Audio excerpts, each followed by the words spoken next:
മർക്കോസിന്റെ സുവിശേഷം 13-ാം അധ്യായം 24 മുതൽ 32 വരെയുള്ള വചനങ്ങൾ നമുക്കിന്ന് ചിന്താവിഷയമാക്കാം.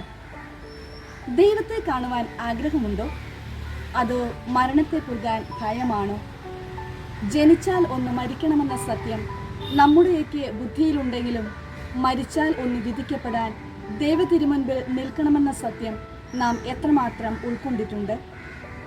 ഇന്നത്തെ സുവിശേഷത്തിലൂടെ ദൈവം നമ്മെ ഓർമ്മപ്പെടുത്തുന്നത് അന്ത്യദിനത്തിൽ മനുഷ്യരെ കാണാൻ വരുന്ന മനുഷ്യപുത്രനെയാണ്. ഓരോരുത്തർക്കും താന്താങ്ങളുടെ പ്രവൃത്തിക്കനുസരിച്ച് സമ്മാനവുമായി വരുന്ന ദൈവം. വിശുദ്ധ മത്തായിയുടെ സുവിശേഷത്തിൽ 12-ാം അധ്യായം 36 പറയുന്നു, മനുഷ്യൻ പറയുന്ന ഓരോ വ്യർത്ഥവാക്കിനും വിധി ദിവസത്തിൽ കണക്ക് കൊടുക്കേണ്ടി വരും. കൊറിന്തോസ്യർക്ക് എഴുതിയ ലേഖനത്തിൽ 5:10 പറയുന്നു, എന്തുകൊണ്ടെന്നാൽ ഓരോരുത്തരും തങ്ങളുടെ ശാരീരികതയിൽ ചെയ്തിട്ടുള്ള നന്മ തിന്മകൾക്ക് പ്രതിഫലം സ്വീകരിക്കുന്നതിന് നാം എല്ലാവരും ക്രിസ്തുവിൻ്റെ ന്യായാസനത്തിന് മുൻപിൽ വരണം.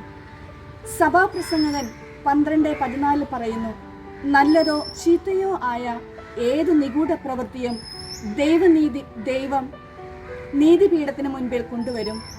വചനം നമ്മെ വീണ്ടും വീണ്ടും ഓർമ്മപ്പെടുത്തുകയാണ്, മനുഷ്യന് മരണവും വിധിയുമുണ്ട്. അതിനൂതന സാങ്കേതിക വിദ്യയുടെയും AI-യുടെയും കാലഘട്ടത്തിൽ ജീവിക്കുന്ന മനുഷ്യന് ഈ സത്യം ഉൾക്കൊള്ളാൻ സാധിക്കുന്നില്ല. എന്നാൽ ഈശോ പറയുന്നു, ആകാശവും ഭൂമിയും കടന്നു പോകും, എന്നാൽ എൻ്റെ വചനങ്ങൾ കടന്നു പോവുകയില്ല.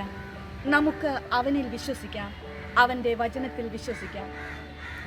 ഇഹലോക ജീവിതം കെട്ടിപ്പടുക്കുമ്പോൾ നാം എന്തെല്ലാം പരീക്ഷകൾക്കായി ഒരുങ്ങുന്നു. സ്കൂളിൽ ഉന്നത വിജയം കരസ്ഥമാക്കാൻ രാപകലില്ലാതെ പഠിക്കുന്നു. മത്സരക്കളത്തിൽ ഒന്നാമനാകാനായി നിതാന്ത പരിശീലനത്തിൽ ഏർപ്പെടുന്നു.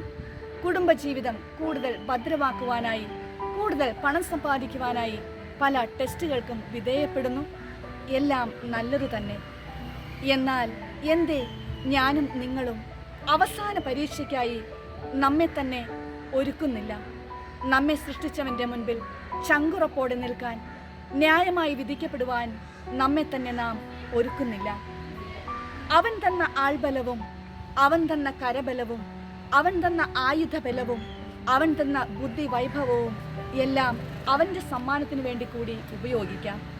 വെളിപാട് 22:12 ഇതാ ഞാൻ വേഗം വരുന്നു, എൻ്റെ സമ്മാനവും ഞാൻ കൊണ്ടുവരുന്നുണ്ട്. ഓരോരുത്തർക്കും സ്വന്തം പ്രവൃത്തികൾക്കനുസരിച്ച് പ്രതിഫലം നൽകാനാണ് ഞാൻ വരുന്നത്. നമുക്ക് വിശ്വസിക്കാം, മരിച്ചാൽ വിധിയുണ്ട്.